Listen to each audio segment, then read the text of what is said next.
The silent visitor at midnight, it always starts with silence.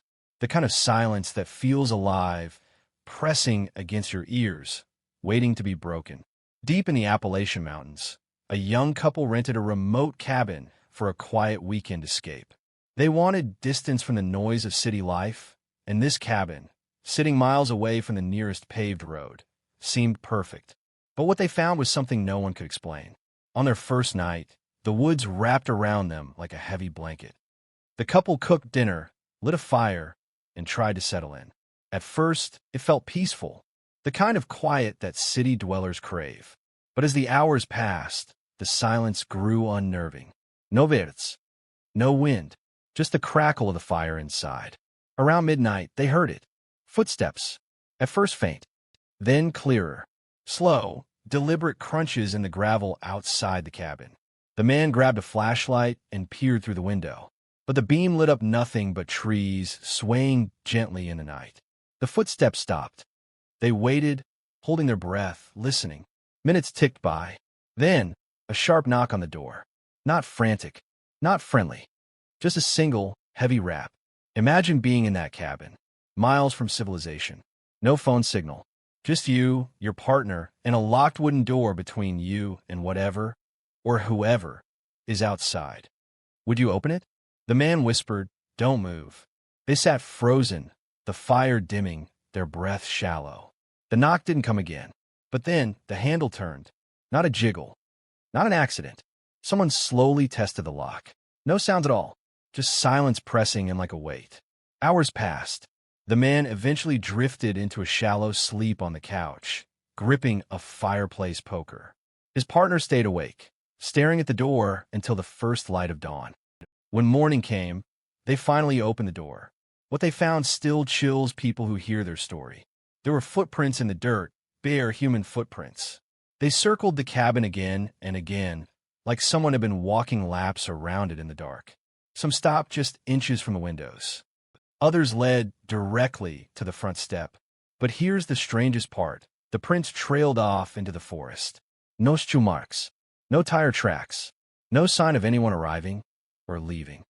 The couple left that day, cutting their trip short. Later, when they told locals about it, the responses were unsettling. One old man simply nodded and said, "You're lucky the door was locked. Sometimes they don't bother knocking." Now here's the question for you. If you were in that cabin, would you have opened the door or waited until daylight? Because in the Appalachians, when someone knocks at midnight, it's not always a person who's asking to come in. The locked door that opened itself. Imagine being alone in a cabin so isolated, the nearest neighbor is miles away. That's where a retired teacher named Clara decided to spend a week, seeking peace and quiet in the heart of the Appalachian wilderness. She was used to solitude, but what happened in that cabin would make her question everything she believed about safety and reality itself. On her second night, she was reading by the fire when she heard a soft creak from the hallway. At first, she ignored it, telling herself it was just the old wood settling. But then she heard it again, a slow, deliberate click. Her heart skipped a beat. She grabbed a flashlight and rose to investigate. The source of the sound was the cabin's back bedroom, a door she had locked earlier that evening. She remembered turning the knob twice to make sure it was secure. Yet now the door was slightly ajar. Clara froze. Who would be here? The cabin was supposed to be empty. She stepped closer. Each movement made the old wooden floorboards groan. The handle of the door twitched as if someone or something was testing it from the other side. She whispered, "Hello." No answer, just silence. Her mind raced. Could it be an animal? A raccoon, perhaps? She remembered locals warning her about bears in the area. But no, the door was too high off the ground to allow a small creature to push it open. And the tap-tap she heard didn't match any animal she had ever known. Clara grabbed a nearby chair and jammed it against the door. Still, her nerves were on edge. She returned to the living room, trying to calm herself, telling herself it was just a draft. But something deep inside told her otherwise. Around midnight, she heard it again. This time, a soft scraping, like nails dragged along the wood, coming from the locked bedroom. She stared at the hallway, frozen, listening. The sound grew louder, then stopped abruptly, leaving a deafening silence in its place. Minutes later, she noticed something even more disturbing. The door was now fully open. She hadn't moved. The chair was still where she left it. No wind, no windows open, nothing that could explain it. Her pulse raced. She called the local sheriff, who promised to send someone first thing in the morning. When daylight came, they searched the cabin from top to bottom. Nothing was missing. No footprints outside. No signs of forced entry. But when Clara showed the sheriff the back bedroom, he froze. He leaned in and whispered, "Some cabins here, they don't like to stay locked." It was a statement that left her uneasy. Was he talking metaphorically or literally? Clara couldn't tell. That night, she left the cabin, vowing never to return. But the memory haunted her. She couldn't shake the image of the door slowly swinging open on its own, as if inviting something in. Now, think about this. Have you ever felt that unsettling moment when a simple, everyday object, like a door, behaves in a way that defies explanation? How would you react if you were alone and the door to your bedroom opened by itself in the middle of the night? In the Appalachian wilderness, it's not always wildlife or weather that causes fear. Sometimes it's the inexplicable, the things that seem almost alive. Whispers in the woods, some stories begin in the daytime, with sunlight filtering through the trees, but the ones that linger, the truly haunting ones, often start at dusk. A small group of friends, college students looking for adventure, decided to rent a cabin deep in the Appalachian Mountains for a weekend getaway. They wanted to escape city life, hike the trails, and experience the untouched wilderness. Everything seemed perfect at first: clear skies, crisp air, and a quiet river nearby. On their second night, they gathered around a fire outside the cabin, sharing stories and laughing. As darkness crept in, the forest around them seemed to shift. The usual sounds of crickets and owls disappeared.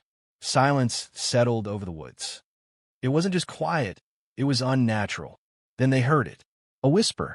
At first, it was faint, almost indistinguishable from the wind rustling through the leaves. But soon, it became clearer, like someone was speaking their names. Not loudly, not angrily, just softly, breathy words that seemed to come from nowhere. "Did you hear that?" One of them asked, his voice tight with tension. "It's probably just the wind," another said, trying to convince herself more than anyone else. But the whispers continued. And then they moved. It started on their left, drifting toward the tree line, then circled behind the cabin. The friends realized that the voices weren't just random. They were following them. Each whisper seemed to mimic a word or phrase they had just said. The bravest among them grabbed a flashlight and stepped into the woods, shining the beam through the thick trees. Nothing. No one. Just shadows. And the whispers. As the night deepened, the whispers grew urgent. Sometimes it sounded like pleading. Sometimes like laughter. Sometimes it sounded like someone or something was right behind them, breathing. The group retreated to the cabin, locked the doors, and huddled together, hoping morning would bring safety. But sleep was impossible. Every crack of a branch, every rustle of leaves, sounded like a step closer. Every whisper teased their imagination. By dawn, they were terrified, shaken to the core. They packed quickly and left the cabin, never looking back. Later, locals told them that certain parts of the Appalachian forests are rumored to be haunted by spirits who guard the woods, or by people who never truly leave. Some cabins, they said, are built on land with a history too dark to be forgotten. So here's the question. If you were alone in the woods and heard someone calling your name, softly, persistently, but saw no one, what would you do? Would you investigate or run? The Appalachian Mountains hold more than beauty. They hide stories that creep into your mind long after you leave. Whispers in the woods aren't always wind. And sometimes the forest itself feels alive. The stranger who never left some cabins are built in isolation, far from roads, far from neighbors. And sometimes that isolation attracts more than people looking for peace. This story begins with a young man named Ethan. He had inherited a small, weathered cabin from his grandfather, tucked deep in the Appalachian Mountains. For years, he visited to escape the chaos of city life. But one weekend, he encountered something or someone that would haunt him forever. It started innocently enough. Ethan arrived Friday afternoon, unpacked his gear, and settled in. That evening, a knock came at the door. He frowned. He wasn't expecting anyone. Opening the door revealed a man, middle-aged, dirty, eyes that seemed hollow, yet oddly calm. I'm lost," the man said. "Can I stay the night?" Ethan hesitated. The man seemed harmless, tired, maybe a drifter. But something in his demeanor made Ethan uneasy. Still, he felt guilty, turning him away in the cold. "Just for tonight," he said. The man nodded, smiled faintly, and entered. At first, the night was uneventful. They shared a small dinner, talked briefly about the area, and Ethan tried to ignore the creeping unease. But as the hours passed, things started to feel off. The man didn't seem to need sleep.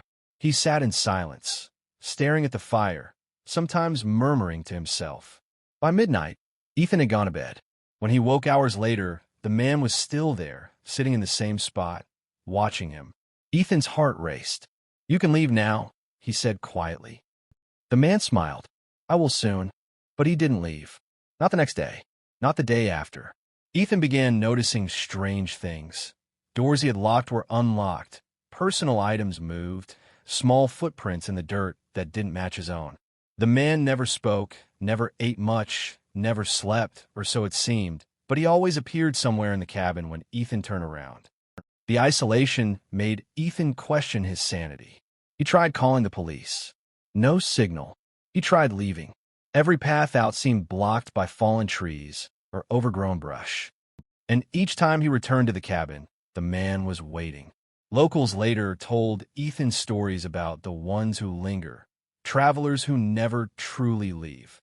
Sometimes, they say, a presence can attach itself to a home, a place of memory, or even a family line. By the fourth day, Ethan was desperate. He tried reasoning, begging the man to leave. But the stranger only smiled, almost amused. "I'm part of this place now," he said softly. Ethan eventually fled, leaving the cabin behind.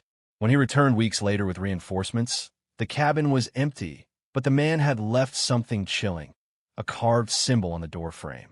A warning, or a claim. Ethan never went back. Ask yourself this. What would you do if someone refused to leave your home, no matter what?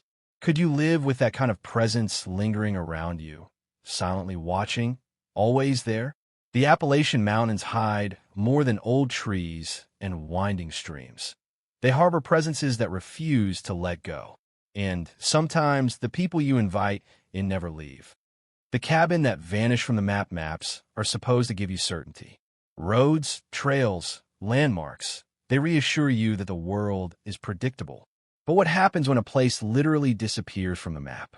This encounter involved a solo hiker named Daniel. He was an experienced outdoorsman, familiar with the Appalachian trails, cabins, and landmarks. One weekend, he decided to explore a less-traveled area, relying on a detailed map he had studied for weeks. His plan was simple: hike, enjoy the solitude, and camp in a secluded cabin he had read about online. After a long day of trekking through dense forest, Daniel finally spotted it, a small, weathered cabin tucked into a clearing. Perfectly intact, smoke rising faintly from the chimney. Relief washed over him. He hadn't seen another person all day, but something about the cabin felt wrong. The air was too still, the forest too quiet. And when he stepped closer, the door creaked open on its own, as if inviting him in. Daniel hesitated. Was this abandoned? He considered turning back, but fatigue and curiosity got the better of him. He entered. Inside, the cabin looked ordinary at first glance. Basic furniture, a small stove, a bed, but it radiated an uneasy sense of permanence, like someone had only just stepped away. He spent the night there, uneventfully, and woke the next morning to continue his hike. But when he stepped outside, the clearing was gone. The trees were thicker, the path vanished, and the small clearing that held the cabin did not exist. Confused, he checked his map. The coordinates he had marked led to nothing. No cabin. No clearing. Just dense, unbroken forest. Daniel wandered for hours, retracing his steps, but the cabin, the clearing, and the path simply vanished. By evening, he stumbled back onto a known trail, shaken and exhausted. When he later returned with friends and GPS, the area was still forested, with no trace of the cabin ever existing. Locals had heard stories like this before, of cabins that appear and disappear, of places that exist only temporarily or perhaps in another layer of reality. Some claim these cabins are thin spots in the forest where the boundary between the natural world and something else becomes fragile. What Daniel experienced raises unsettling questions. Was it a trick of the mind, an illusion, or something far more sinister? Could a cabin truly vanish, leaving no evidence behind, as if it had never been there at all? For those who explore the Appalachian wilderness, the warning is clear. Not every cabin is meant to be found. Not every place on a map can be trusted. Sometimes, the forest hides more than it reveals. And occasionally, what you find may refuse to stay in the world you know. Ask yourself, if a place appeared one day and disappeared the next, would you return? Or would the memory be enough to haunt you forever?